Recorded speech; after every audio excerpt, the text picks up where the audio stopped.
वंशी विभूषितकरान् नवनीरदाभात् पीताम्बरात्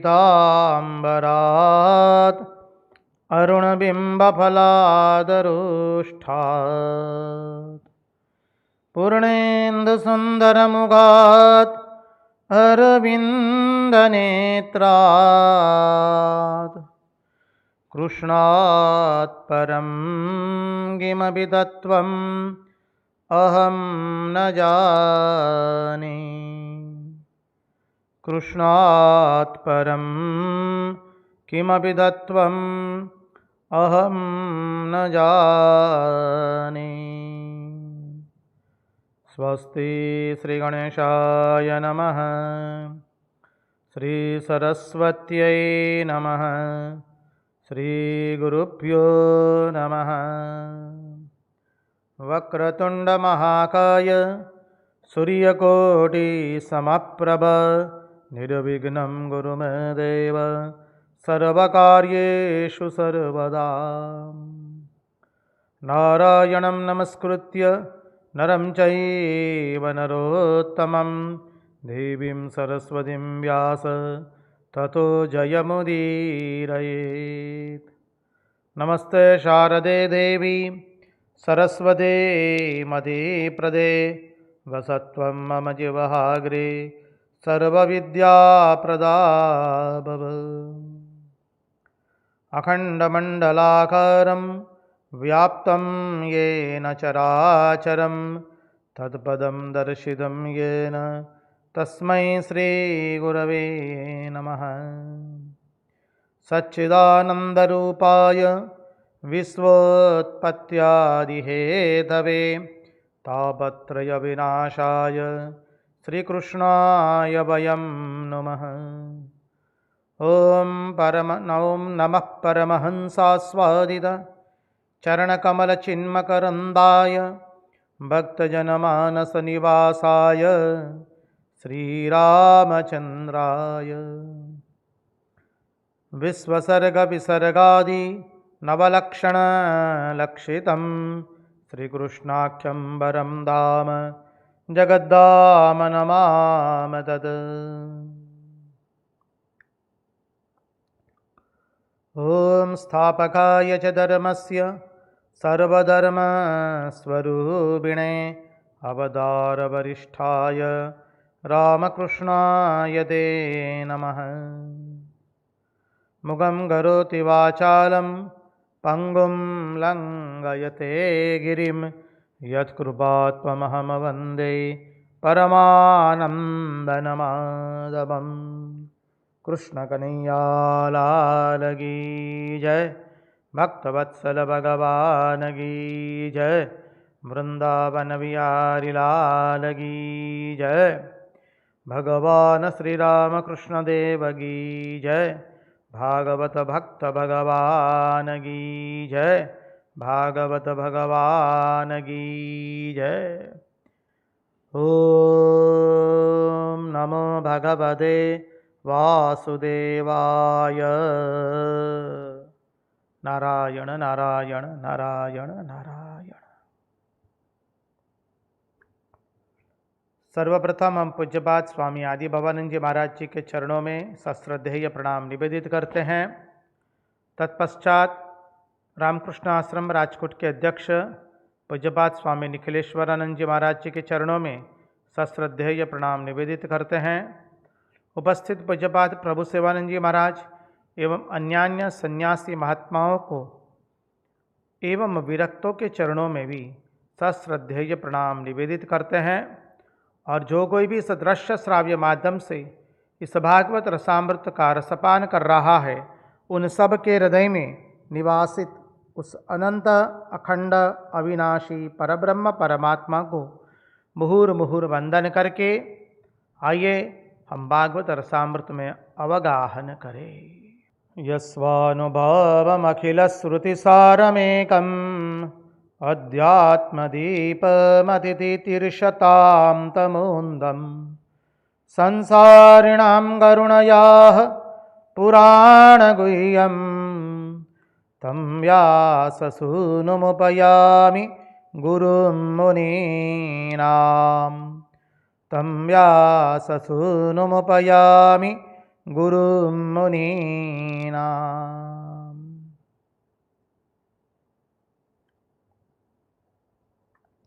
कृष्णाय वासुदेवाय हरये परमात्मने प्रणतक्लेशनाशाय गोविन्दाय नमो नमः।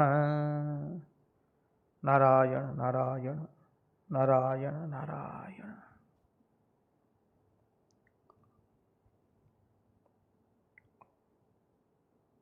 किसी जिज्ञासु ने अपने अभिप्राय में लिखा है कि महाराज, हम कई दिनों से इस श्रीमद् भागवत रसामृत का रसपान नहीं कर पा रहे हैं, कृपा करके हमारे लिए प्रार्थना कीजिए ताकि हम नीलमणि को वापस देख सके और नीलमणि के साथ सत्संग में जुड़ जाए।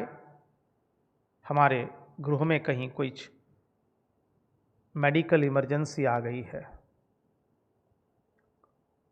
हम भगवान से प्रार्थना करते हैं, आई हुई परिस्थिति में आप अपने मस्तिष्क को ठंडा करके आनंद से सबकी सेवा करके और स्वयं के स्वास्थ्य को ठीक रख करके पुनः सत्संग में जुड़ जाए, ऐसे भगवान के चरणों में हम पुनः पुनः प्रार्थना करते हैं।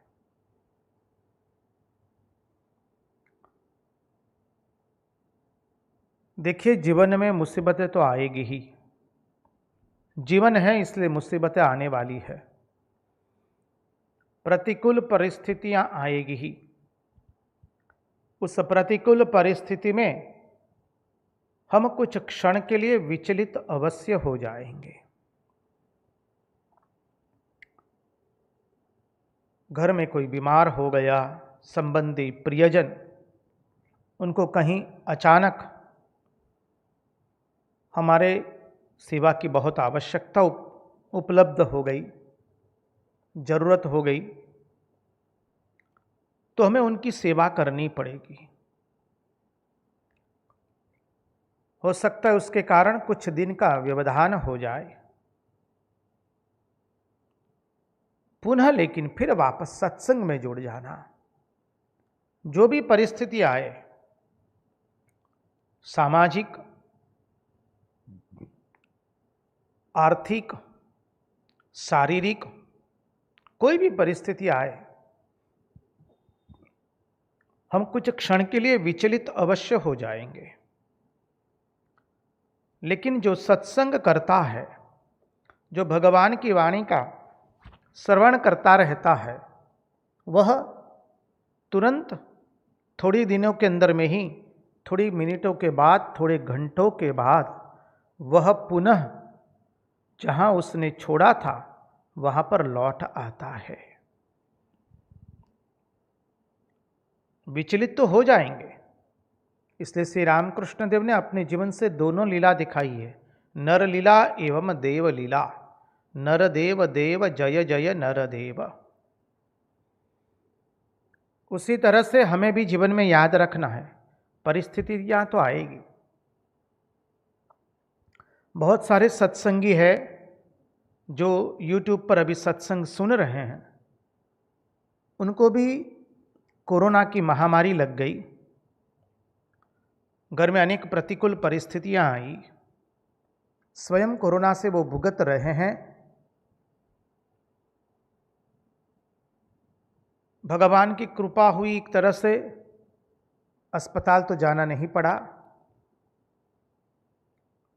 तो वो स्वयं कोरोना से भुगत रहे हैं, लेकिन धीरे धीरे ठीक होकर के पुनः सत्संग में जुड़ गए हैं।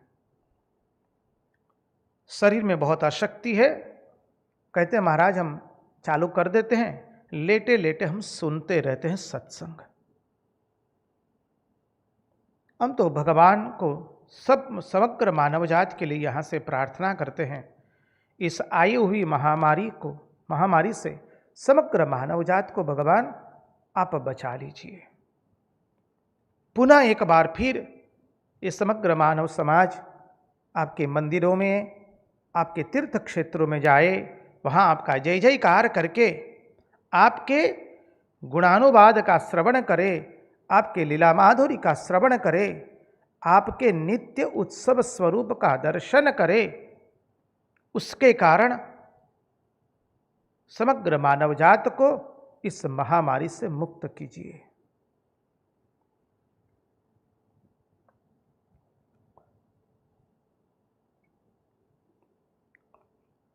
हम आप लोगों की भावना को समझ सकते हैं। आपके ऊपर जो परेशानी आई है, मुसीबत आई है, उसको भी हम अच्छी तरह से समझ सकते हैं और आपकी भक्ति को भी हम अच्छी तरह से समझ सकते हैं। आप नीलमणि से इतने दिन से विच्छेद हुए हैं, नीलमणि से कहीं विच्छेद नहीं हुए हैं। चिंता मत कीजिए, आपके हृदय की भावना है नीलमणि की कथा सुनने की, नीलमणि अवश्य पूर्ण करेगा।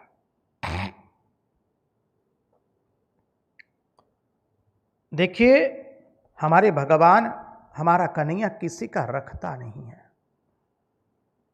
कभी नहीं रखता है। श्री कृष्ण हमारा नंद नंदन, यशोदा नंदन,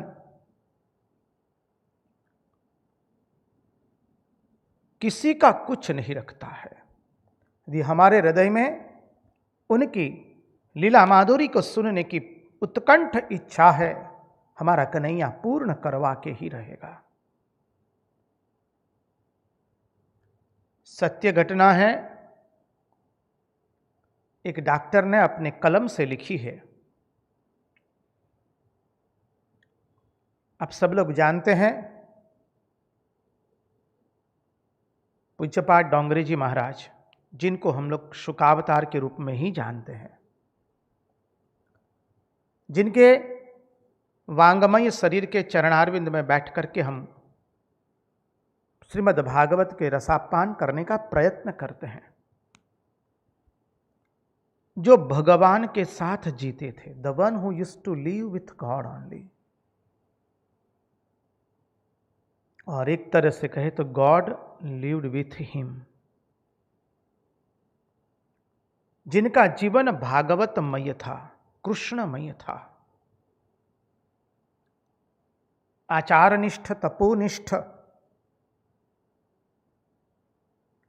जिनके दर्शन से हमारे में भगवत भाव जागृत होता था। ऐसे पूज्यपाद डोंगरे जी महाराज की कथा गुजरात में चल रही थी एक जगह, कहीं अमरेली के पास में, और महाराज जी की कथा में लाखों की भीड़ होती थी। और पूज्यपाद महाराज जी कथा करते करते स्वयं कृष्णमयी हो जाते थे। जिन लोगों को डोंगरे जी महाराज की कथा सुनने का शुभ अवसर प्राप्त हुआ होगा, वो लोग जानते हैं अच्छी तरह से।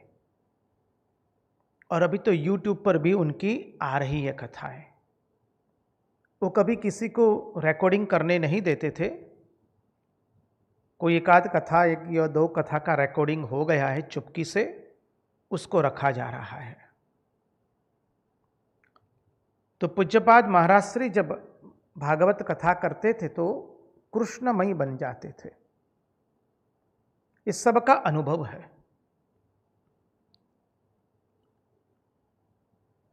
तो कथा में तो लाखों की भीड़ होती थी। एक लड़का जो अखबार बेच करके अपने कुटुंब के जीवन निर्वाह में सहायता करता था, वो भी कथा मंडप में आकर के खड़े खड़े भागवत की कथा सुनता था। और पूज्यपाद महाराज जी पुनः पुनः इस बात को उद्धृत करते थे कि हमारा श्री कृष्ण किसी का कुछ रखता नहीं है। उस लड़के को भी हुआ कि कन्हैया हमारा भी कुछ नहीं रखेगा। संत के, महात्मा के मुंह से शब्द निकले, विश्वास हो जाता है। वो अखबार बेचता था और अखबारों में उस वक्त विशेष पूर्ति निकलती थी, क्योंकि डोंगरे जी महाराज की कथा चल रही थी। तो सब अखबार वाले महाराज जी कथा में क्या क्या बोले हैं उसका एक विशेष पूर्ति निकालते थे, तो उसके सब अखबार बिक जाते थे। अब देखता है कि सब अखबार बिक्री हो जाते हैं।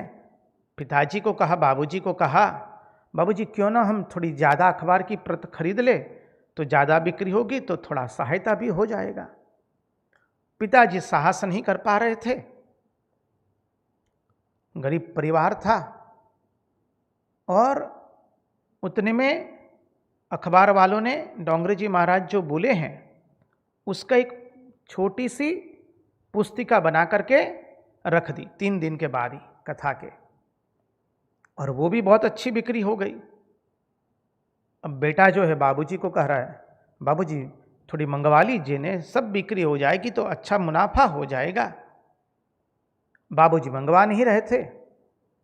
एक दिन क्या हुआ, वो अखबार की जो गाड़ी आती थी सुबह भोर में 3 साढ़े 3 बजे तक, एक दिन उनके घर पर आ गई और एक बहुत बड़ा बंडल उतार दिया, और वो गाड़ी वाला चला गया। पिता पुत्र ने देखा तो ये तो अखबार वालों ने डोंगरे जी महाराज की जो कथा हो रही है उसकी एक विशेष पूर्ति निकाली है, सामायिक के मनी एक छोटी सी पुस्तिका के रूप में। बोले हमने तो मंगवाया नहीं, क्यों इतनी सारी उन्होंने दे दी, अब दिया है तो फिर उनको पैसे चुकताना पड़ेंगे। बाबूजी घबरा गए, बोले कि जब गाड़ी वापस जाएंगी तो उनको ये बंडल वापस कर देंगे। गाड़ी वापस आई, सब जगह बंडल दे करके, तो कहते भाई हमने मंगवाया नहीं है, इसको ले जाइए। बोले नहीं, आप रख लीजिए। बोले हमारे पास अभी सुविधा नहीं है उसके व्यय देने की। बोले चिंता मत कीजिए।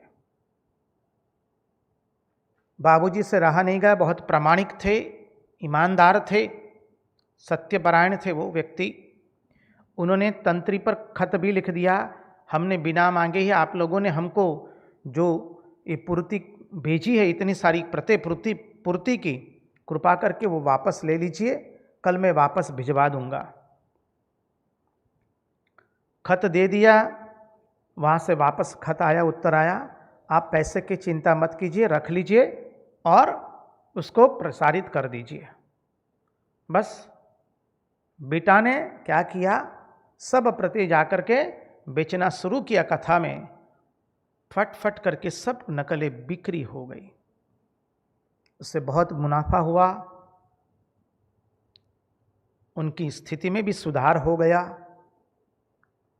धीरे धीरे कथा पूर्ण हुई। कुछ दिनों के बाद उनके पिताजी ने पुनः चिट्ठी लिखी, पुनः समाचार पत्र से जो तंत्री थे, माने जो संपादक थे, उनका खत आया कि आप पैसे की चिंता मत कीजिए।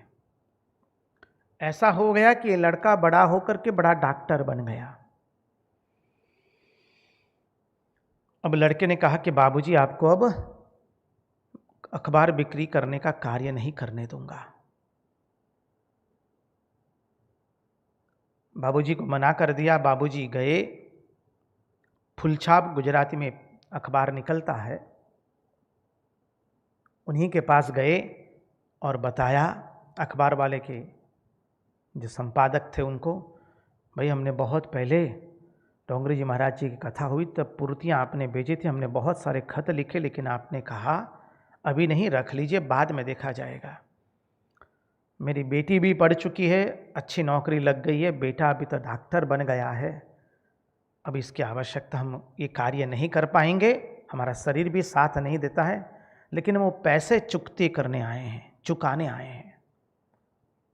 तंत्री की आंखों में अश्रु आ गए। बोले नहीं, आप बहुत इतने प्रामाणिक है, आपको कुछ देने की आवश्यकता नहीं है, आपकी यह प्रामाणिकता ने हमको बहुत कुछ दे दिया है।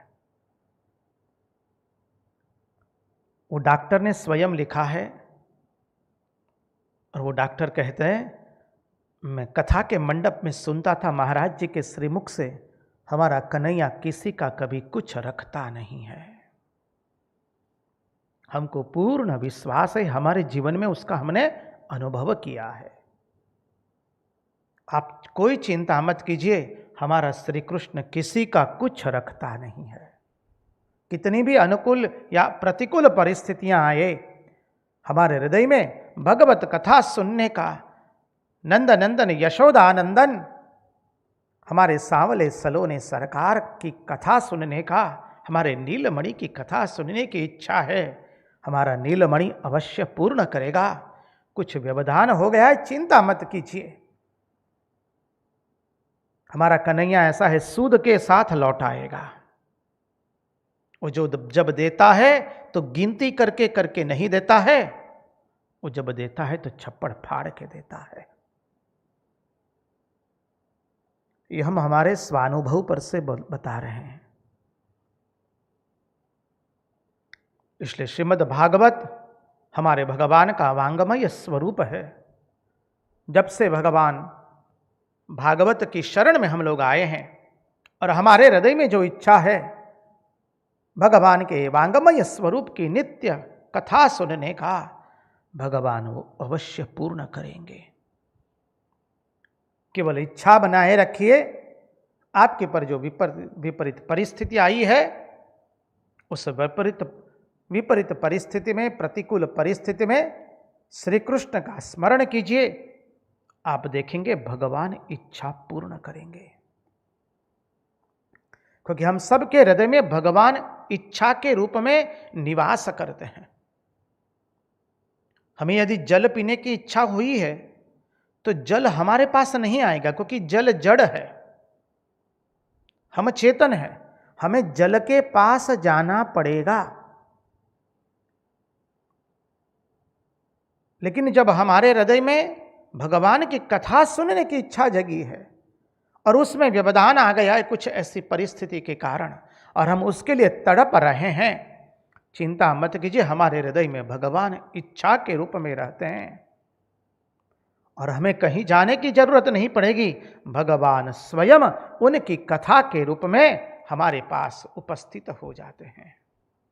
ये सबका स्वानुभव रहा होगा। हमारा तो है ही, हम खुलेआम कहते हैं कि भगवान की कथा सुनने की इच्छा हुई है तो भगवान ऐसी परिस्थिति का निर्माण कर देते हैं, अनर्गल हम भगवान की कथा का श्रवण कर पाएंगे। तो आइए चलिए हम परमहंस शिरोमणि भगवान शुकदेव जी के चरणों का आश्रय लेकर के श्रीमद् भागवत के 11 स्कंद में प्रवेश करें। यहां पर 2 सिद्धांत है। देखिए, जो 34वां श्लोक कल हमने देखा था और 35वें श्लोक की शुरुआत भी कर दी थी। 34वां जो श्लोक है, ये वै भगवता प्रोक्ता उपायात्मलब्धये अंजः पुंसाम विदुषाम विद्धि भागवतान हितान। विद्धि भागवतान हितान। अंजः पुंसाम विदुषाम विद्धि भागवतान हितान। उसका खूब गूढ़ार्थ है,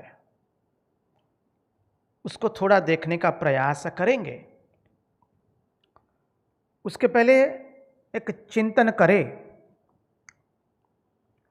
क्योंकि उसी चिंतन की धरी पर आगे का चिंतन आता है। क्योंकि भागवत धर्म हमें समझना है। अब हम भागवत धर्म के तत्वार्थ में हम प्रवेश कर रहे हैं। आप सब लोगों से हमारा नम्र निवेदन रहेगा, इस तत्वार्थ को ध्यान से श्रवण कीजिएगा। देखिए, मृत्यु पर सब लोग विजय प्राप्त करना चाहते हैं।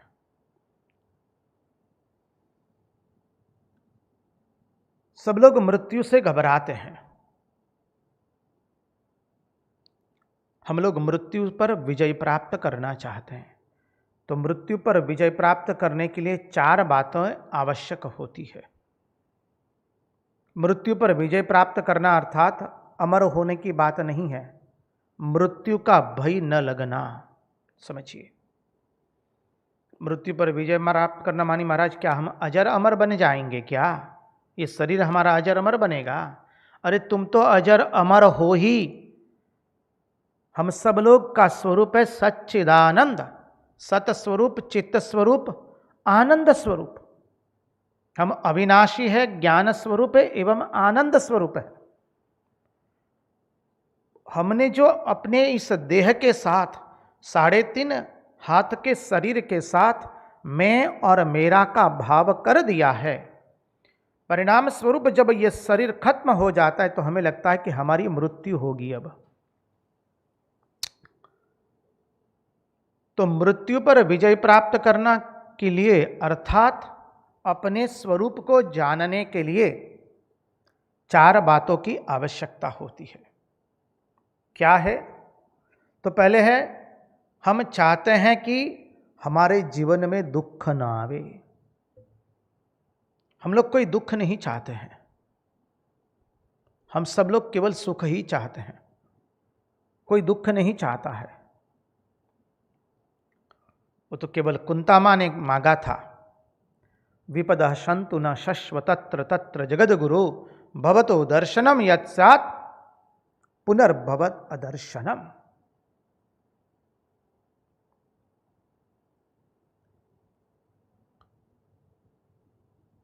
तो जीवन में कोई दुख नहीं चाहता, हम सब लोग सुख चाहते हैं। और कैसा सुख चाहते हैं? ऐसा नहीं कि जीवन के कुछ काल तक सुख रहे बाकी का दुख रहे, हम कोई ऐसा नहीं चाहते हैं। हम सब लोग चाहते हैं कि हमको जब तक हम जीवित रहे तब तक सुखी रहे। ऐसा कोई नहीं चाहता कि भाई हम घर में सुखी रहें और धंधा करने जाए तब वहाँ दुखी रहे, या धंधे में सुखी रहे और घर में दुखी रहे। हम सब लोग धंधे में भी सुख चाहते हैं, कार्यालय में भी सुख चाहते हैं, नौकरी करते हैं वहाँ पर भी सुख चाहते हैं, घर पर भी सुख चाहते हैं।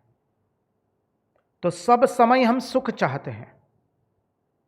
ऐसा नहीं है कि हम सुबह में सुख चाहते हैं और रात्रि में दुख चाहते हैं, या रात्रि में सुख चाहते हैं सुबह में दुख चाहते हैं। हम सब लोग दिन में एवं रात्रि में सुख चाहते हैं। घर में, कार्यालय में, धंधे में, हम जहां जाए वहां सुख चाहते हैं और सबसे सुख चाहते हैं। मित्र से, पड़ोसी से, प्रियजन से, आत्मीय जन से, स्वजन से, अरे राहदारी से भी हम सुख ही चाहते हैं। रास्ते पर जो कोई व्यक्ति चल रहा है उससे भी हम सुख चाहते हैं। तो हम सुख कैसा चाहते हैं?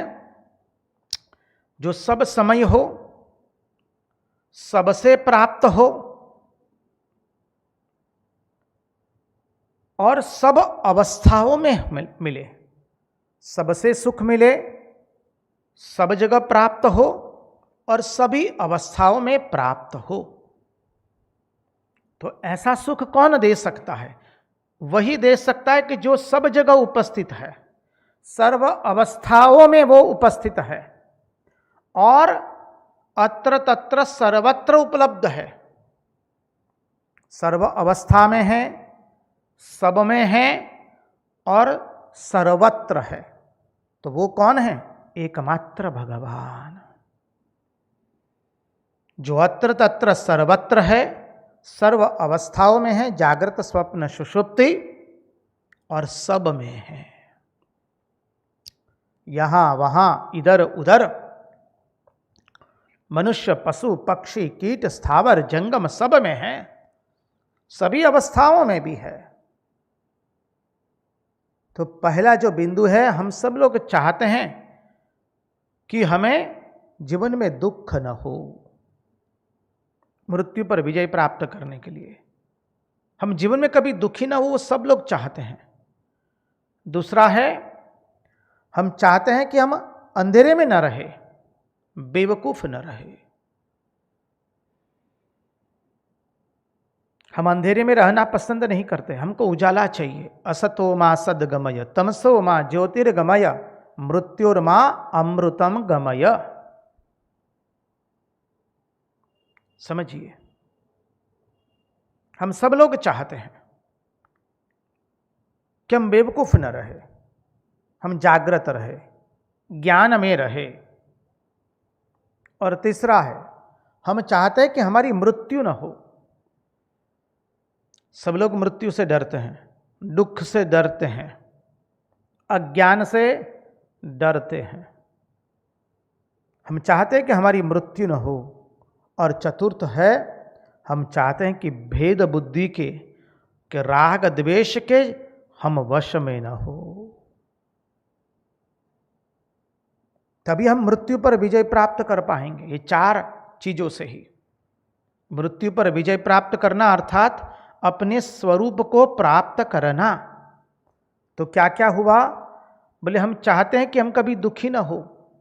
हम दुखी कब नहीं हो सकते हैं? जब हमें पता चलेगा कि हमारा स्वरूप ही आनंदमय है। तो दुख कहां से आवेगा? दुख कब आता है? जब हमें लगता है कि हम अपूर्ण हैं और कोई व्यक्ति हमें मिल जाए, कुछ हमें प्राप्त हो जाए। हमारे में जब स्वयं में अपूर्णता की भावना आती है, उस अपूर्णता को पूर्ण करने के लिए हम बाहर से कुछ चाहते हैं। लेकिन जब स्वयं में पूर्णता का भाव है तो बाहर से हम कुछ चाहेंगे नहीं। कोई व्यक्ति से कुछ नहीं चाहेंगे और कोई वस्तु को नहीं चाहेंगे। तभी हमारे में पूर्णता प्रकटेगी ना, क्योंकि हम पूर्ण हैं। तो हम चाहते नहीं है कि हम दुखी हो। और वो कब होगा? जब हम हमारे स्वरूप को जानेंगे, सत स्वरूप, चित्त स्वरूप, आनंद स्वरूप।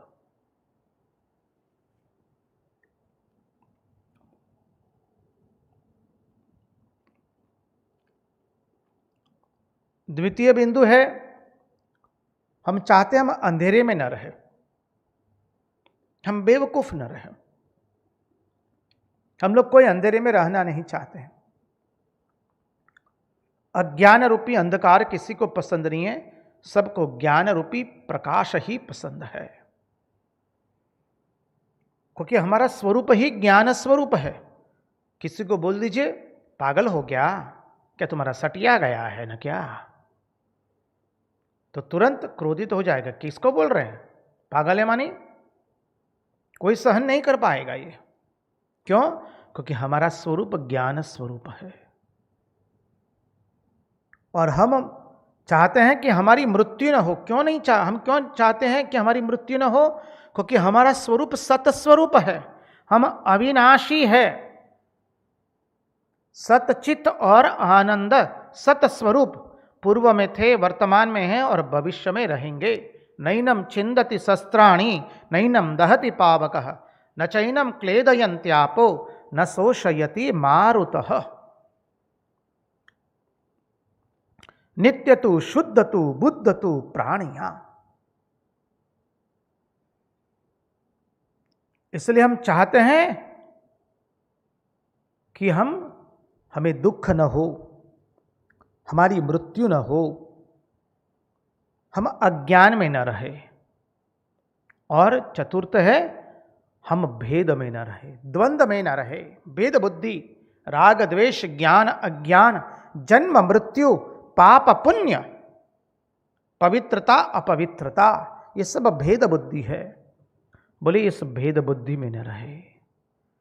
तो मृत्यु पर विजय प्राप्त करना अर्थात अपने स्वस्वरूप को जानने के लिए ये चार बातें अत्यंत आवश्यक है।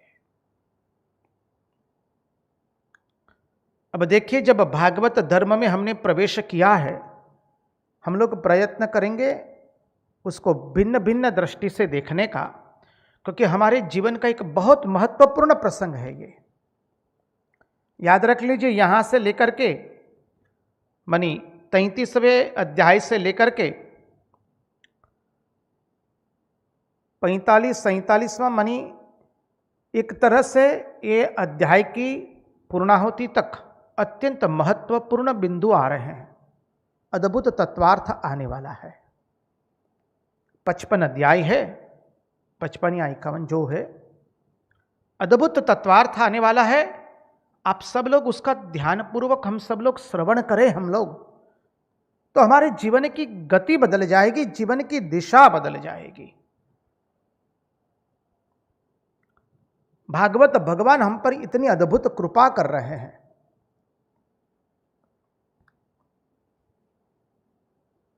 अब देखिए, जब 34वें श्लोक में कह दिया अंजः पुंसाम विदुषाम विद्धि भागवतान हितान।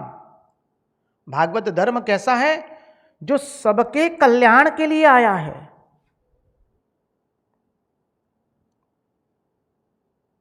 हमने चर्चा की थी कि जो सर्व का कल्याण करे, समग्र मानव जात नहीं, केवल पशु पक्षी कीट, सर्व के कल्याण को दृष्टि में रखकर जिस धर्म का प्रवर्तन हुआ है वह भागवत धर्म। भागवत से ही कुछ कतिपय उदाहरण ले। देखिए, भागवत के प्रथम स्कंद में ही आता है,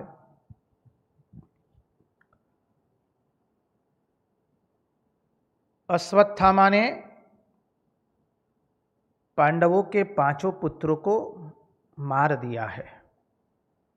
वो जब रात्रि में अपने शिविर में शयन करते थे, अश्वत्थामा ने खड्ग लेकर के 5 के धड़ अलग कर दिए हैं। अब देखिए, ये 5 पुत्र जब शयन कर रहे थे, महात्मा लोग बहुत सुंदर समझाते भागवत धर्म का महिमा।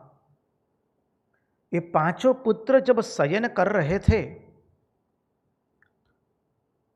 तब क्या वो भगवान का नामस्मरण कर रहे थे? बोले जी ना, वो तो सुषुप्ति में थे। तो जो 5 के मस्तिष्क अलग हो गए, अब 5 को जो गति मिली वो कौन सी गति मिली होगी? अंजः पुंसाम विदुषाम विद्धि भागवतान हितान। कुछ शब्द पर हम चिंतन कर रहे हैं।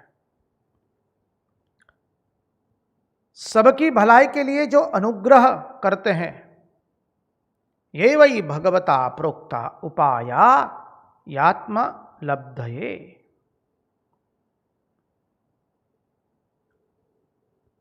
परीक्षित राजा मां के गर्भ में है, हाथ भी नहीं हिला पा रहे हैं, नाल से बंधे हुए हैं। उसके पर ब्रह्मास्त्र चलाया है अश्वत्थामा ने, और भगवान उनकी रक्षा करते हैं।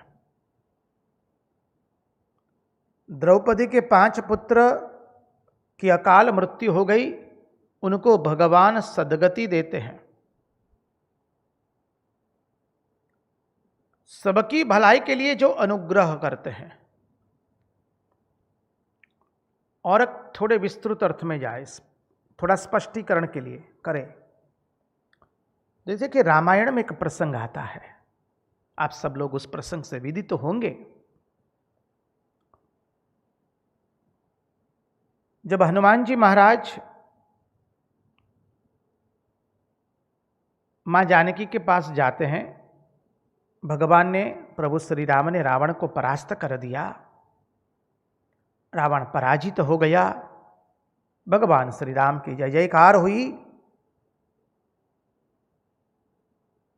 भगवान का जय घोष करते हुए वानर सेना, प्रभु श्री राम, लखन जी और सब लोग लंका में प्रवेश करते हैं। हनुमान जी महाराज मां जानकी के पास जाते हैं और मां जानकी को कहते हैं, मां आप मुझे आदेश दीजिए। तो ये राक्षसियों ने आपको कितना परेशान किया है मैं जानता हूं, आप मुझे आदेश देंगे तो इन लोगों को मैं टुकड़े टुकड़े कर दूंगा। इन्होंने आपको बहुत कष्ट दिया है, आपके ऊपर अनेक यातनाएं की है, आप आदेश दीजिए। मैं आप आदेश देंगे तो मैं उनको सबको ठीक कर दूंगा। जब हनुमान जी महाराज ये बात बताते हैं मां जानकी को, तो मां जानकी जी हनुमान जी को रीछ एवं व्याघ्र का संवाद सुनाती है। क्या है उस संवाद में?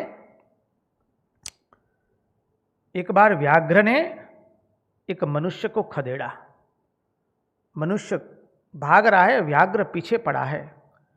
अब मनुष्य ने समझ गया कि अब भागने की मेरी ताकत नहीं है, तो मुझे पकड़ेगा। मनुष्य पेड़ पर चढ़ गया। अब व्याघ्र उसकी प्रतीक्षा करने के लिए पेड़ के नीचे रुक गया। अब जब वो पेड़ पर चढ़ा तो उसने देखा कि पेड़ पर तो भालू है, रीछ है। अब क्या करे? नीचे व्याघ्र है, पेड़ पर रीछ है। मनुष्य ने रीछ की शरण ली है, मित्रता की है। रीछ की शरण में जाकर के कहता है कि देखो, नीचे व्याघ्र खड़ा है, अब हम तुम्हारी शरण में आए, तुम हमारी रक्षा करो। रीछ ने कहा कि आप चिंता मत कीजिए, आप हमारी गोद में सो जाइए, थोड़ी देर आप शयन कर लीजिए, थोड़ी निद्रा आपकी हो जाएगी, तब मैं आपकी गोदी में शयन करूंगा। जब दिन निकल आएगा तो व्याघ्र अपने आप चला जाएगा, हम दोनों की रक्षा हो जाएगी। ठीक है। अब देखिए, व्याघ्र ने रीछ को कहा कि देखो रीछ, ये मानव पर विश्वास करने लायक नहीं है। ऐसा प्राणी है कि उसके पर तुम विश्वास करोगे तो तुमको धोखाधड़ी खानी पड़ेगी। रीछ ने कहा कि ना, हमने बात दे दी, कह दिया है, हम उनकी रक्षा करेंगे। व्याघ्र कह रहा है लेकिन रीछ सुन नहीं रहा है। मनुष्य जो था वो तो रीछ की गोदी में थोड़ा उसने विश्राम ले लिया, बाद में वो जगा और उसने कहा कि ठीक है रीछ, अब तुम मेरी गोदी में शयन कर लो। अब रीछ मनुष्य की गोदी में शयन कर रहा है। व्याघ्र कहता है मनुष्य को, अब देख तू तो बच जाएगा, लेकिन ये रीछ है, उसको थोड़ा धक्का मार दे तो मेरा काम हो जाएगा, नहीं तो देखो या तो तुम्हारी जान जाएगी। इसलिए तुम यदि अपनी जान बचाना चाहते हो तो रीछ को नीचे गिरा दो बस। मानव ने क्या किया? रीछ को धीरे से धक्का मार दिया और रीछ नीचे गिर रहा था। नीचे गिर रहा था तब उसने अचानक, उसकी आंख खुली, उसने एक डाली पकड़ ली और फिर वो ऊपर चढ़ गया। अब व्याघ्र कहता है कि देखो रीछ, मैंने तुमको पहले ही कहा था, ये मानव जो प्राणी है वो बहुत बेवफादार है, वो कब दगा करेगा तुम्हें मालूम नहीं है।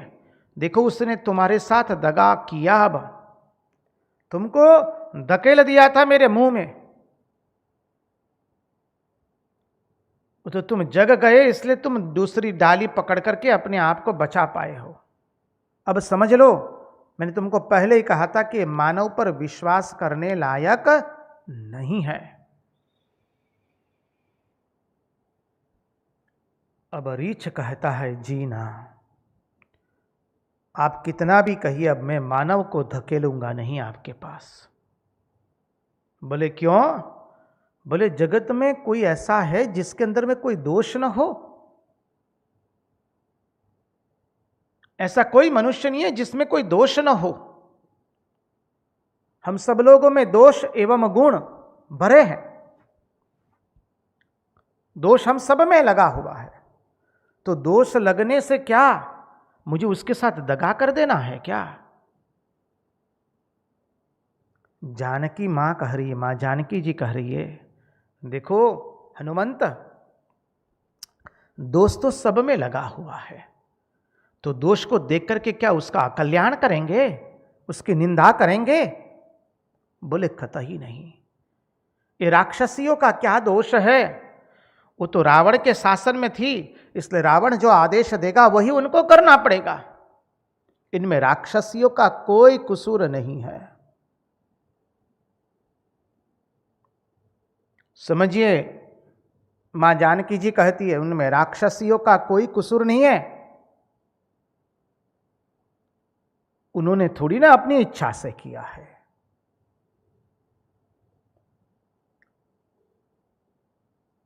कितनी बड़ी बात बता रहे हैं मां जानकी जी, वाल्मीकि रामायण में है।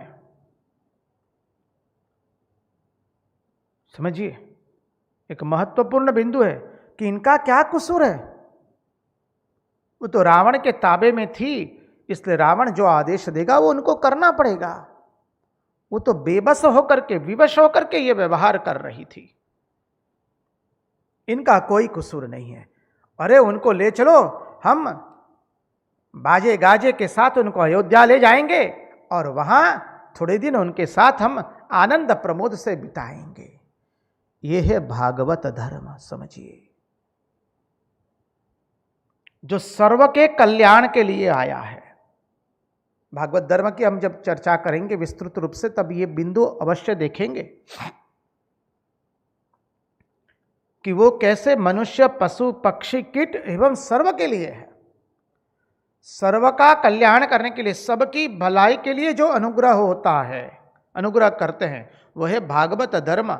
ये वही भगवता प्रोक्ता उपायात्मलब्धये अंज पुंसाम विदुषाम विद्धि भागवतान हितान।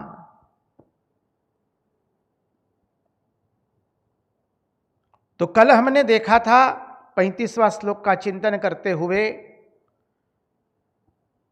यनस्थाय नरो राजन् प्रमाद्येत करहिचित् धावन्निमित्य वा नेत्रे न स्खल्लेन पतेदिह।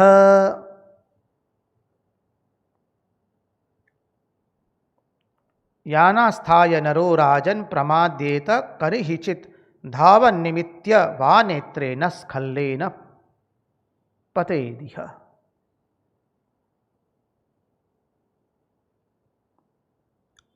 ये भागवत धर्म कैसा है बोले,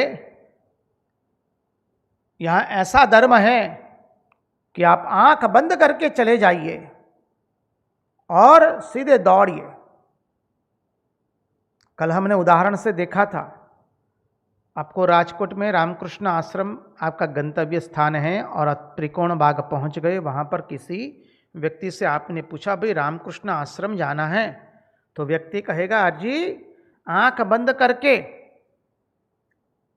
सीधे दौड़ लगाइए, सीधे रामकृष्ण आश्रम राजकोट पहुंच जाएंगे आप। बोले ठीक है। आंख बंद करने का अर्थ क्या है? बोले अब किसी को आपको पूछने की आवश्यकता नहीं है। दौड़ने का अर्थ क्या है? बोले अब सपाट भूमि है, समतल भूमि है, किसी को अब चिंता करने की जरूरत नहीं। कोई उबड़ खाबड़ भूमि नहीं आने वाली है, कहीं कुछ मुड़ना नहीं है, दाईं और बाईं सीधा रास्ता है, सीधे आप पहुंच जाएंगे। अर्थात क्या हुआ? और गूढ़ार्थ में प्रवेश करें। भागवत धर्म माने बहुत जानकारी प्राप्त किए बिना ही हम जैसे हैं, जिस अवस्था में हैं, जहां है, जो भी कर्म किए हैं, अच्छे बुरे, अरे महाराज बहुत बुरे कर्म किए, कोई चिंता नहीं है। हमारा मन अत्यंत मलिन है, कोई चिंता नहीं है। हमने न करने का किया है, न खाने का खाया है, न पीने का पिया है, न जाने क्या क्या किया। बोले कोई चिंता मत करो, हमें शास्त्र का कोई ज्ञान नहीं है। बोले बिल्कुल चिंता नहीं करनी है। अरे हमने कभी कुछ पढ़ा भी नहीं है। बोले कोई चिंता मत कीजिए, कोई जानकारी प्राप्त किए बिना ही आप जैसे हैं, जहां है, जिस अवस्था में हैं, बस आप यदि अज्ञान दशा में, कोई चिंता मत कीजिए, बस उसी में ही चल पड़ो। उस अज्ञान दशा में ही हमको चलना है। इस भागवत धर्म में दौड़ने का अर्थ क्या है? जो अभी अभी बताया था वो तो अधिभूत से बताया गया। बोले दौड़ने का अर्थ क्या है? आचार्य समझाते हैं, महात्मा लोग समझाते हैं। देखिए, यदि आप भागवत धर्म का अनुसरण करके भगवान की पूजा कर रहे हैं, नीलमणि की पूजा कर रहे हैं, पूजा करते करते आपने पहले पाद प्रक्षालन किया, भगवान को स्नान कराया, तत्पश्चात भगवान को पोंछ लिया। पोंछने के बाद अर्घ्य देते हैं,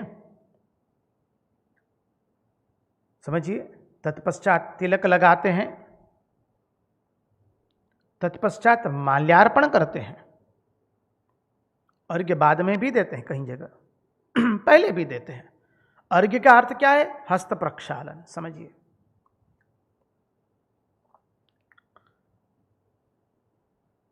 अब आपने स्नान तो करा दिया, तिलक लगाने की जगह सीधा माला ही पहना दिया आपने भगवान को, तो आपकी भूमि छूट गई। क्या भूमि छूटी? बोले तिलक लगाना की भूमि छूट गई और सीधा ही आपने माला पहना दी। आप कहेंगे भाई हमसे तो गलती हो गई, हाय रे हाय, क्या होगा अब? भगवान नाराज हो जाएंगे क्या? नीलमणि क्रोधित हो जाएंगे क्या?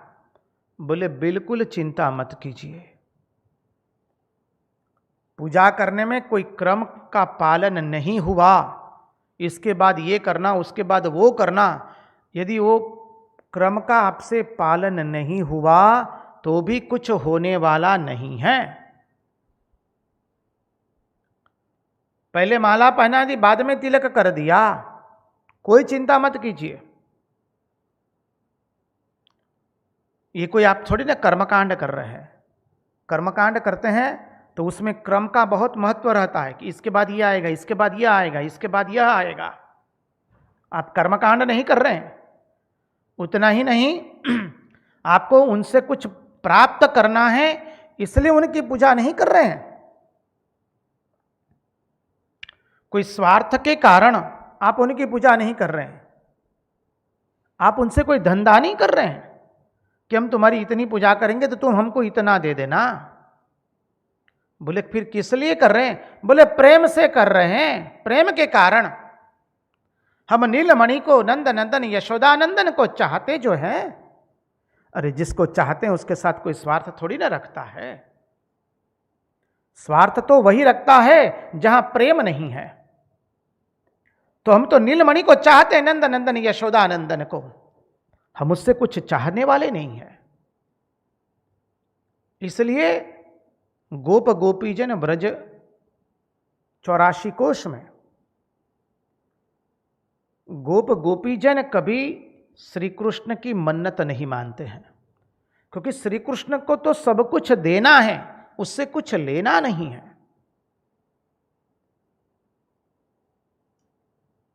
तो बोले जहां प्रेम होता है वहां पाप नहीं लगता है।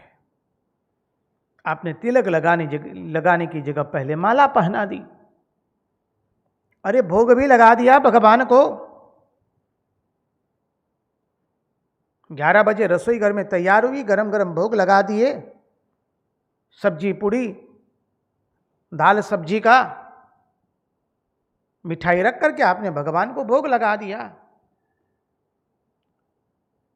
अरे बोले तिलक करना रह गया, अब तो क्रम छूट गया। बोले देखिए प्रेम में पाप नहीं लगता है, ये प्रेम की पूजा है, प्रेम में पाप नहीं लगता है।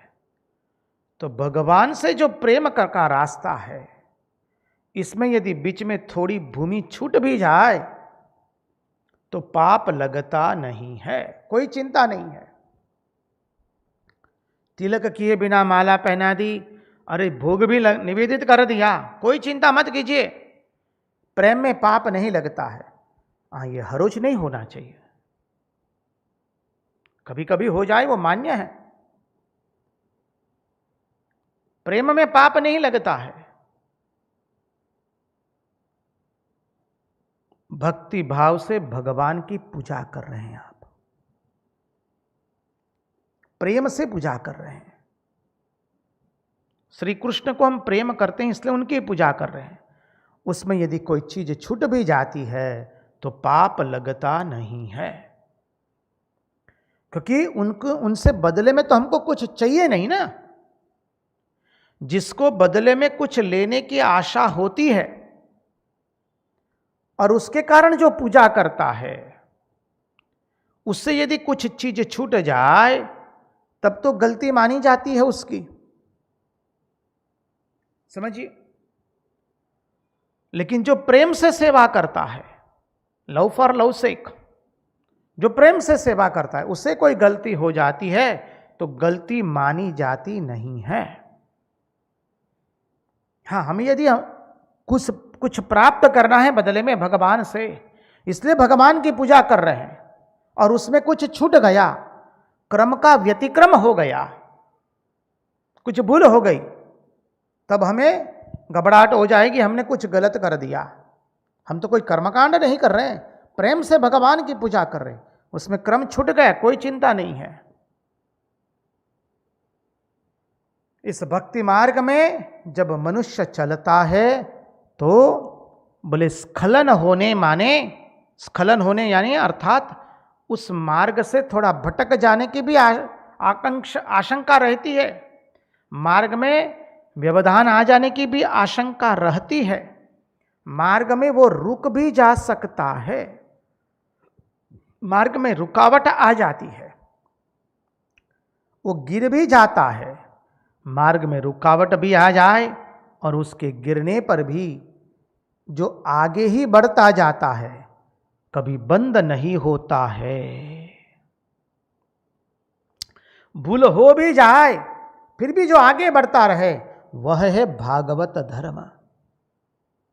गलती हो रही है कोई चिंता नहीं, लेकिन आगे हम बढ़ रहे हैं, क्रमशः अपनी गलतियों को सुधार रहे हैं, यह भागवत धर्म है। इसमें कोई रुकावट आ गई, स्खलन हो गया, मानी च्युत हो गए रास्ते से, थोड़ी देर के लिए रुकावट आ गई, गिर जाने पर भी आगे बढ़ना यहां बंद नहीं होता है। व्यक्ति अपना आगे जाना बंद नहीं कर देता है, रुक नहीं जाता है। कोई गलती भी हो जाए तो भी आगे व्यक्ति बढ़ता ही जाता है। इसकी यह अपूर्वता है। इसकी अपूर्वता और क्या है वो थोड़ी देर के बाद पुनः उसका श्रवण करेंगे। उसके पहले महाराज जी से नम्र निवेदन करेंगे, एक सुंदर भजन की प्रस्तुति करें। नाम संकीर्तन है, बहुत सुंदर नाम संकीर्तन है, आप सब लोग साथ में गाइएगा। आनंददायका परमहंसा, आनंददायका परमहंसा, आनंददायका परमहंसा, आनंददायका परमहंसा। काली प्रिया गदाधरा राम कृष्णा, ओ काली प्रिया गदाधरा राम कृष्णा। आनंददायका परमहंसा, आनंददायका परमहंसा, आनंददायका परमहंसा, आनंददायका परमहंसा।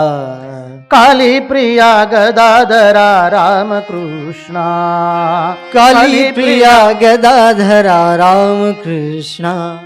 आनंददायका परमहंसा, आनंददायका परमहंसा।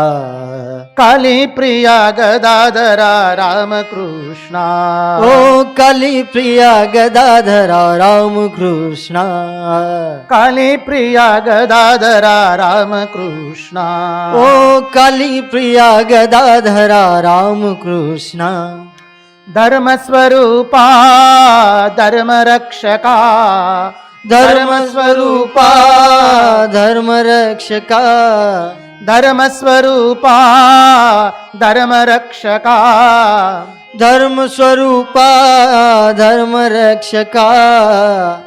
शारदा मनोहरा शांतिदायका, शारदा मनोहरा शांतिदायका, शारदा मनोहरा शांतिदायका शारदा मनोहरा शांतिदायका आनंददायका परमहंसा आनंददायका परमहंसा आनंददायका परमहंसा आनंददायका परमहंसा काली प्रिया गदाधरा रामकृष्णा काली प्रिया गदाधरा रामकृष्णा काली प्रिया गदाधरा रामकृष्णा काली प्रिया गदाधरा रामकृष्णा धर्मस्वरूपा धर्मरक्षका धर्म स्वरूपा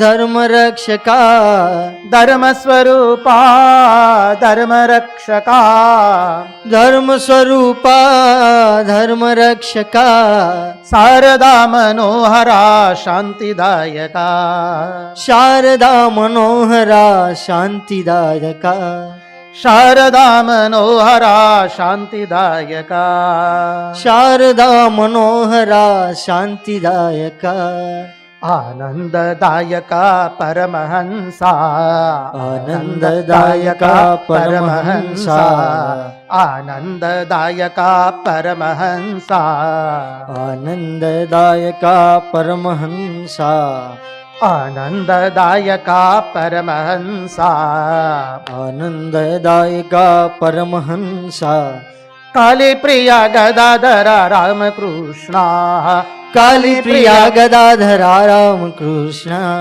काली प्रिया गदाधरा रामकृष्णा काली प्रिया गदाधरा रामकृष्णा काली प्रिया गदाधरा रामकृष्णा काली प्रिया गदाधरा रामकृष्णा आनंददायका परमहंसा आनंददायका परमहंसा आनंददायका परमहंसा आनंददायका परमहंसा काली प्रिया गदाधरा रामकृष्णा काली प्रिया गदाधरा रामकृष्णा काली प्रिया गदाधरा रामकृष्णा काली प्रिया गदाधरा रामकृष्णा धर्मरक्षका धर्मस्वरूपा धर्म रक्षका धर्म स्वरूपा धर्मरक्षका धर्मस्वरूपा धर्म रक्षका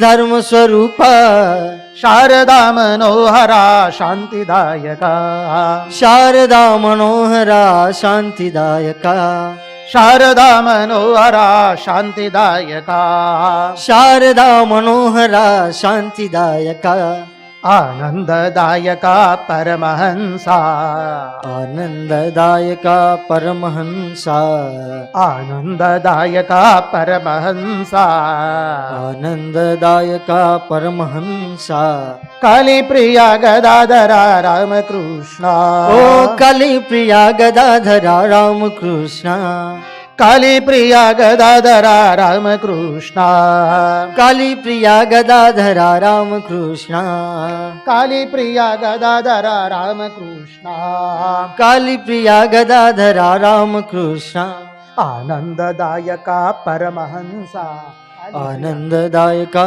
परमहंसा आनंददायका परमहंसा काली प्रिया गदाधरा रामकृष्णा काली प्रिया गदाधरा रामकृष्णा आनंददायका परमहंसा आनंददायका परमहंसा काली प्रिया गदाधरा रामकृष्णा आनंददायका परमहंसा काली प्रिया गदाधरा रामकृष्णा आनंददायका परमहंसा काली प्रिया गदाधरा रामकृष्णा धर्मरक्षका धर्मस्वरूपा शारदा मनोहरा शांतिदायका धर्मरक्षका धर्मस्वरूपा शारदा मनोहरा शांतिदायका सार्वरक्षका धर्मस्वरूपा शारदा मनोहरा शांतिदायका आनंददायका परमहंसा काली प्रिया गदाधरा राम कृष्ण आनंददायका परमहंसा काली प्रिया गदाधरा राम कृष्ण काली प्रिया गदाधरा राम कृष्णा ओ काली प्रिया गदाधरा राम कृष्ण काली प्रिया गदाधरा राम कृष्णा आनंददायका परमहंसा आनंददायका परमहंसा आनंददायका परमहंसा आनंददायका परमहंसा आनंददायका परमहंसा काली प्रिया गदाधरा राम कृष्णा काली प्रिया गदाधरा राम कृष्ण काली प्रिया गदाधरा राम कृष्णा काली प्रिया गदाधरा राम कृष्ण कृष्ण कन्हैया लाल की जय।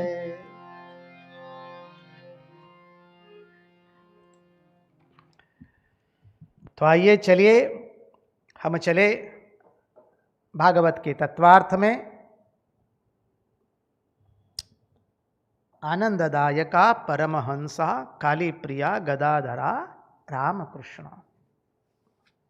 तो जो आनंद देने वाले हैं, आनंद का स्वरूप, जिसका स्वरूप आनंददायक है, ऐसे जो भगवान का वांगमय स्वरूप है श्रीमद् भागवत महापुराण, उसका चिंतन करें। तो कहते हैं इस भक्ति मार्ग में जब मनुष्य चलता है तो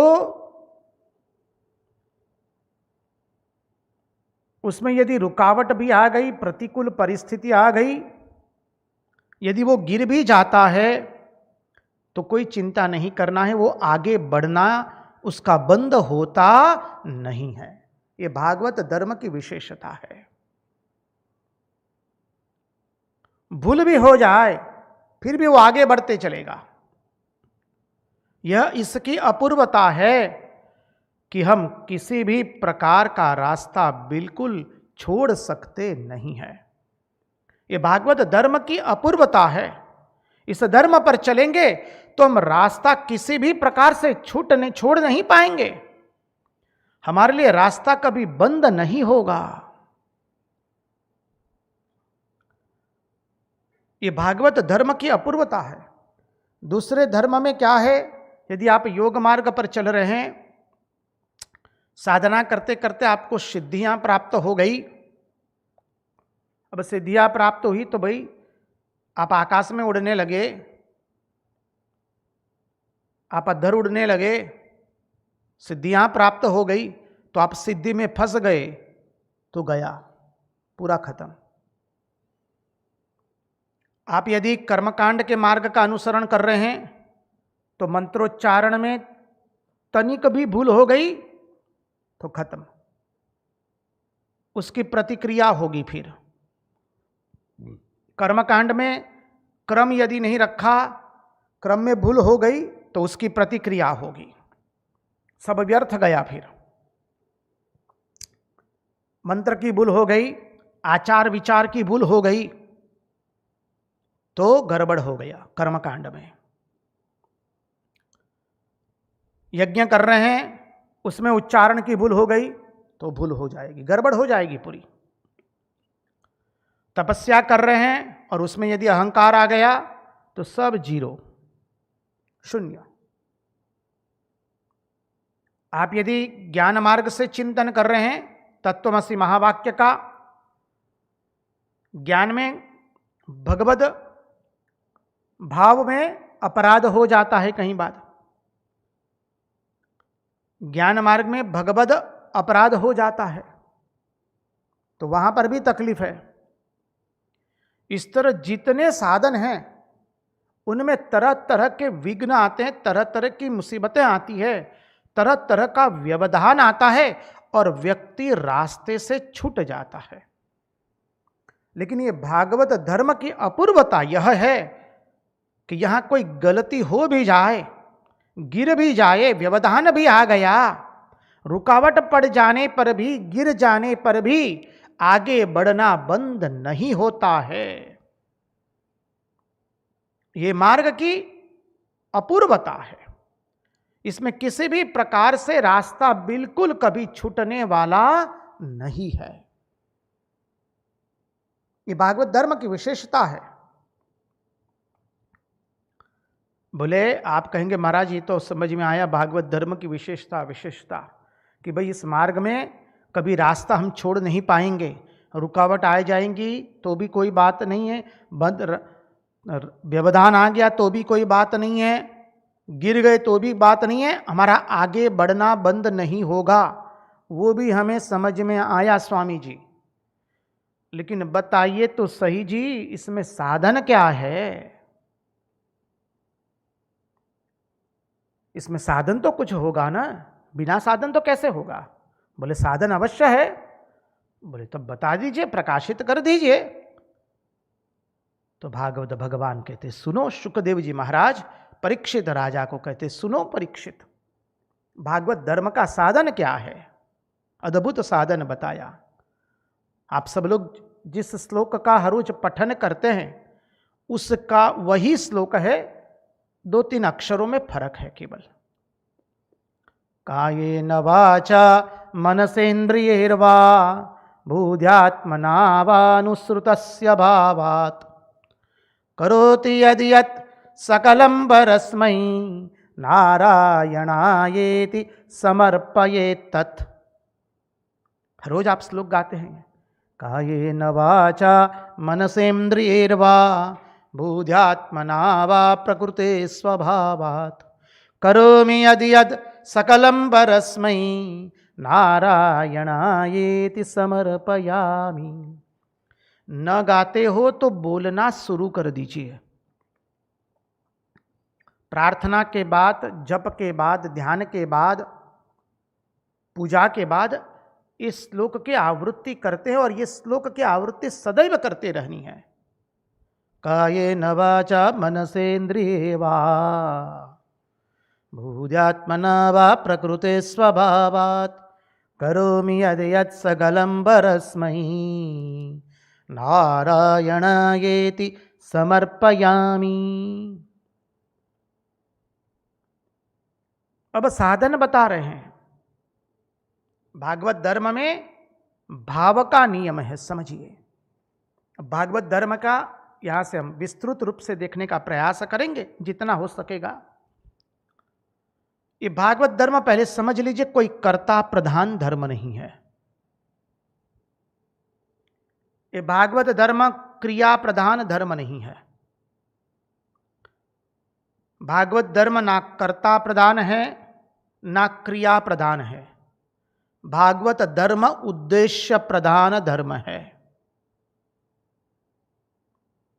उद्देश्य को ध्यान में रख करके जो धर्म का अनुसरण किया जाता है वह है भागवत धर्म। उदाहरण के रूप में देखें तो एक व्यक्ति है, वन में से जा रहा है, अचानक पीछे व्याघ्र पड़ा और वो दौड़ा है, जी बचाने के लिए भाग रहा है। भागते भागते देखता है कि मंदिर है, मंदिर में घुस गया। बस उसने भगवान को पकड़ लिया। अरे मंदिर की ओर उसका अग्रसर होना ही भागवत धर्म हो गया। मंदिर में चला गया और भगवान को पकड़ लिए, बस वो पूरा भागवत धर्म हो गया। उद्देश्य प्रधान धर्म है।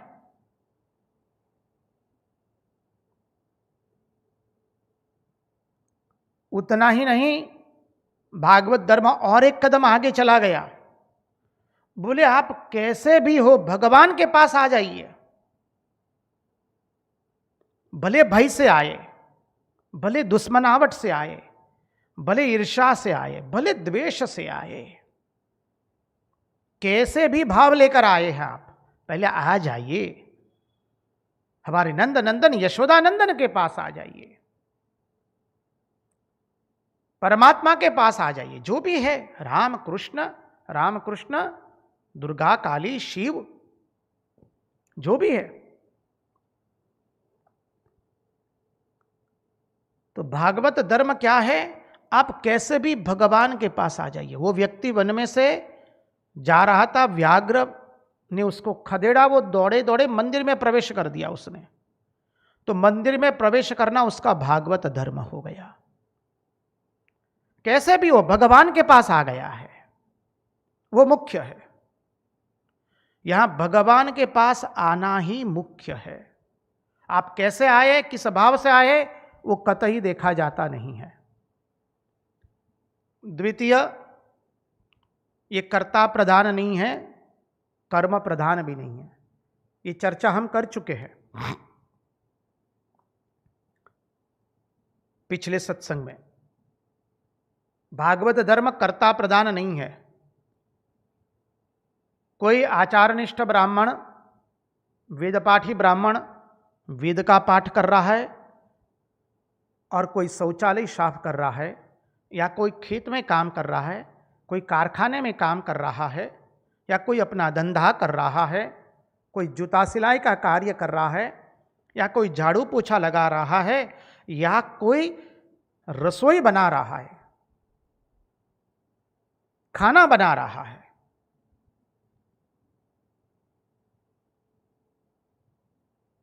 कर्ता प्रधान भी नहीं है, कर्म प्रधान भी नहीं है।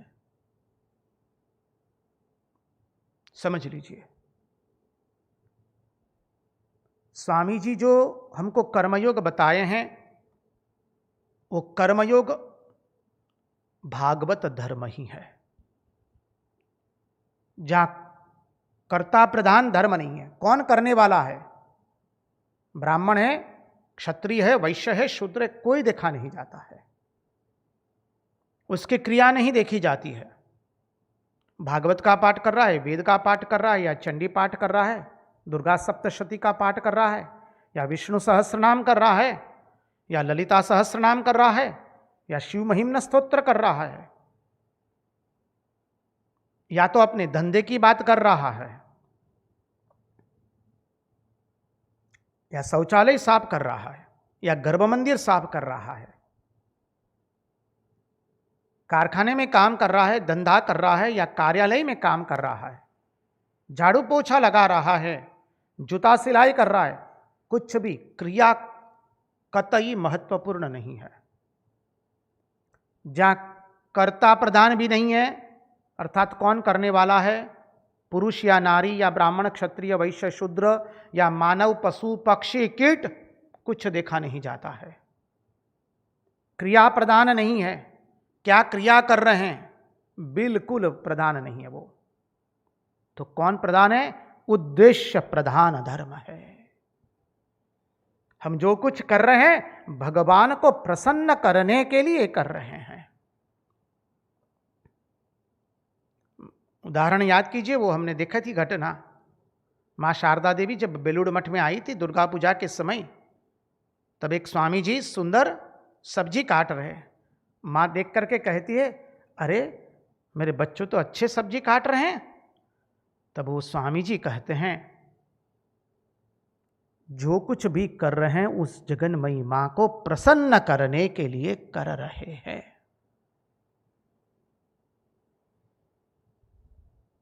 क्रिया प्रधान नहीं है। कोई कहेगा ये साधु होकर के क्या सब्जी काटने के लिए साधु बना है क्या? क्या शौचालय साफ करने के लिए साधु बना है क्या?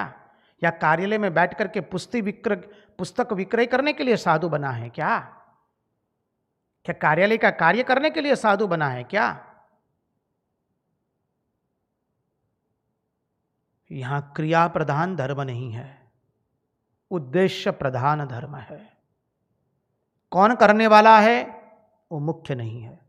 सन्यासी करता है, ब्रह्मचारी करता है, गृहस्थ करता है, या वानप्रस्थ करता है, कोई भी करेगा, कोई भी कर सकता है। कहीं पर भी किसी भी अवस्था में आप इस धर्म का पूर्ण रूप से पालन कर सकते हैं, क्योंकि धर्म क्या है? उद्देश्य प्रधान है। वेद का पाठ कर रहे हैं, भागवत का पाठ कर रहे हैं, भागवत का सत्संग कर रहे हैं, लेकिन भीतर में नाम यश कीर्ति की इच्छाएं हैं, तो वो भागवत धर्म नहीं हुआ। भले गेरुआ पहना हो, माथा मुंडन करवाया हो, चाहे सफेद पहने हो, लाल पहने हो, पीले पहने हो, काले पहने हो, कपड़ों का कोई मतलब नहीं है। बाह्य आचार का कोई महत्वपूर्ण नहीं है, महत्व नहीं है। चाहे पैंट शर्ट में हो, धोती कुर्ते में हो, कोई भी कपड़े पहने हो आपने, ये व्यक्ति प्रधान धर्म नहीं है, कर्म प्रधान धर्म नहीं है, आचार प्रधान धर्म नहीं है, ये केवल उद्देश्य प्रधान धर्म है।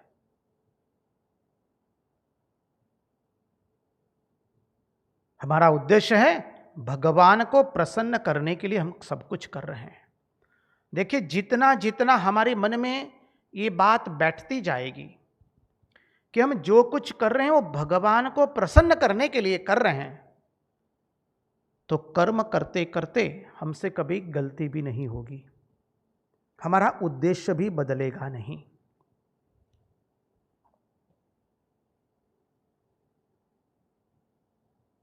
देखिए, हमारे स्वानुभव से हम कहें, जब हम स्वयं सेवक थे तब निखिलेश्वरन जी महाराज के पास आते थे और महाराज जी हमको बहुत सारी किताबें देते थे पढ़ने के लिए, और हमने शिवानंद स्मृति संग्रह कथा पढ़ना शुरू किया। जो रामकृष्ण देव के अंतरंग सन्यासी शिष्य थे स्वामी शिवानंद जी महाराज, महापुरुष महाराज जिनको कहते हैं,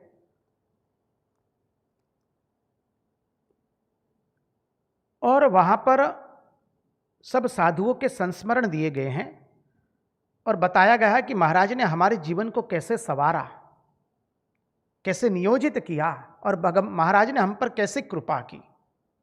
उसमें प्राय हम पढ़ते थे, साधु लोग जब भी महाराज के पास आते हैं, जाने के समय महाराज को भूमिष्ठ होकर के दंडवत प्रणाम करके कहते हैं, महाराज आशीर्वाद दीजिए ताकि ठाकुर का कार्य हम सही भाव से सही दिशा में कर सके। ठाकुर का कार्य हम सही भाव से सही दिशा में कर सके। हमें इतना कुछ समझ में नहीं आता था कि इसका तात्पर्य क्या है। ये लोग महात्मा बने हैं, जो कुछ कर रहे हैं ठाकुर के कार्य के लिए, ठाकुर का ही तो कार्य है, और ठाकुर के भाव से प्लावित होकर के ही तो कर रहे हैं। तो ये कहने का अर्थ क्या होगा? धीरे धीरे जैसे जैसे जीवन आगे चलता गया, भगवत कृपा से माँ भगवती की गोद में बैठे, माँ श्रुति भगवती की गोद में बैठे, तब माँ श्रुति भगवती ने अनंत कृपा करके और महात्माओं के संग किया, महात्माओं के चरणों में बैठ करके उनके अनुभव सुने। तब स्पष्टीकरण हुआ कि देखिए, जब हम कार्य करेंगे तो याद रखें पहले कि हम किसके लिए कार्य कर रहे हैं। अब जिसके लिए हम कार्य कर रहे हैं तो उसको पसंद है कि नहीं ये कार्य। यदि जिसके लिए हम कार्य करेंगे उसका स्मरण आ जाएगा, और तब देखेंगे कि क्या ये कार्य इस दृष्टि से हम करेंगे तो उसको पसंद आने वाला है। उत्तर मिलेगा ना, तो वो कार्य नहीं करना है।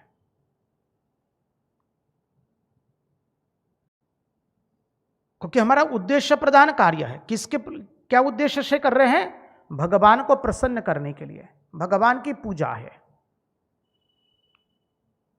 तो देखिए, यदि हम लोग कोई कार्यालय में कार्य करते हैं, चाहे वो छापखाना हो, किताब छपवाने का कार्य हो, या कार्यालय में बैठ करके हिसाब किताब रखने का कार्य हो।